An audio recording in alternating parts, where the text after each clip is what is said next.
George Hill was asked today about in that situation, and he said he was asked, "What can you do for them?" Say that again. He was asked, "What can you do for them to help?" And he said, "We can't do anything. We shouldn't even come to this damn place." I wonder. I know your thoughts on that have been a little bit different. I wonder what your reaction to that is, and what you think about that situation. I don't have any reaction to George Hill's comment. Everyone has their opinion in reaction to what happened. What I can say is that if you're sitting here telling me that there was no way to subdue that gentleman, or detain him, or to just before the firing of guns, then you're sitting here, you lying to not only me, you lying to every African American, every black person in the community. Because we see it over and over and over. There was multiple, if you watch the video, there was multiple moments where if they wanted to, they could have tackled him, they could have grabbed him. They could have done that. And why does it always have to get to a point where we see the guns firing and his family is there, the kids are there, it's in broad daylight, and who knows? I mean, if that video is not being taken by that person across the street, do we even know if we even see that video? There's talks about that the cops didn't even have their body cams on. That's a possibility. It's just quite frankly, it's just fucked up in our community. And us, I know people get tired of hearing me say it, but we are scared as black people in America. Black men, black women, black kids, we are terrified. Because you don't know. You have no idea. You have no idea how that cop that day left the house. You don't know if he woke up on the good side of the bed. You don't know if he woke up on the wrong side of the bed. You don't know if he had an argument at home with a significant other. You know if one of his kids said something crazy to him and he left the house steaming. Or maybe he just left the house saying that today is going to be the end for one of these black people. That's what it feels like. That's what it feels like. It hurts. It hurts. And it's this through the grace of God that he's still living. 7 shots, close range, and he's still alive. That's through the grace of God right there. And my prayers goes out to that family and that community. But I got nothing nice to say about those cops at all. At all. Is it hard to play basketball when you see something like that, and have this fear and anger and all the emotions that you're feeling?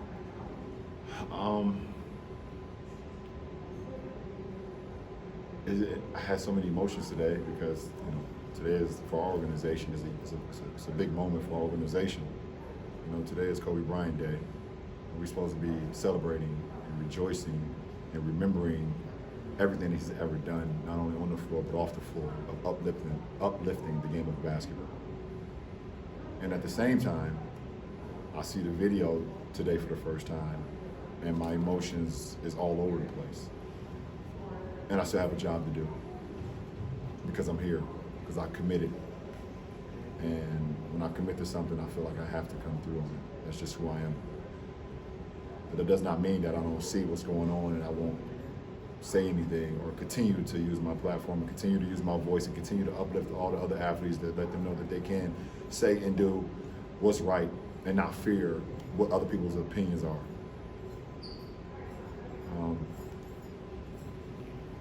It's just it's tough.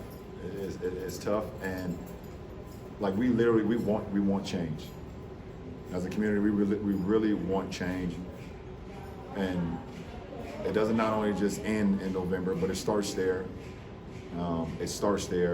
And but we got to continue to still keep our foot on the pedal then, even if we get what we want, we still need more.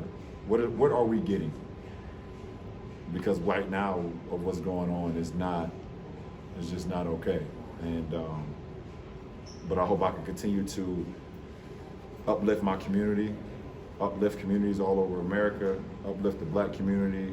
Like I said, that's part of the reason why I started More Than a Vote, to, you know, just to get people to understand how important our voices are. And luxury of partnering with NAACP today, trying to get younger kids in there to help with the polls and things of that nature, because of COVID, and the older generation are at risk, and it's just so much that we have to do. It's not like it's going to happen tomorrow, but being organized and having a plan and keeping our keeping our feet on the gas pedal is something that we got to do. I know I'm kind of all over the place, but my emotions is all over the place as well. It's really, I can't even enjoy a playoff win right now, which is which is the sad part. All right, we're just gonna take a couple more. Kyle? Sorry, I know this is an emotional thing for you, and sorry if I'm harping too much, but like, you told us a couple weeks ago that, you had this desire maybe to be out there with some of the Black Lives Matter marches and things like that. Obviously, be here, you have to take the behind closed doors approach to a lot of these issues. How do you kind of balance maybe your desire to have your hands on the situation versus the need to kind of have that organized plan? I don't think I'm behind closed doors, because I can get up in right now and talk to you guys about what's going on. Anything that my name is attached to is going to be, put out, and we want to do things that hits home, and do things that's grand and not something that's just one off. So, I'm having conversations every day. I got half of, my brain, locked in on the playoffs, and the other half locked in on how the hell I can help black people become greater in America. And, that's what it's all about. Anybody got another one? Mark Medina? Yeah, LeBron, to follow on what you're talking about with this whole situation, Yeah. the importance of voting. Uh-huh. What expectations do you have of what reforms need to be implemented so that police are held accountable when they're killing people? I don't want to sit here and say that I know exactly what should be done, but I did see one thing about the level of time in the academy before you become a police officer.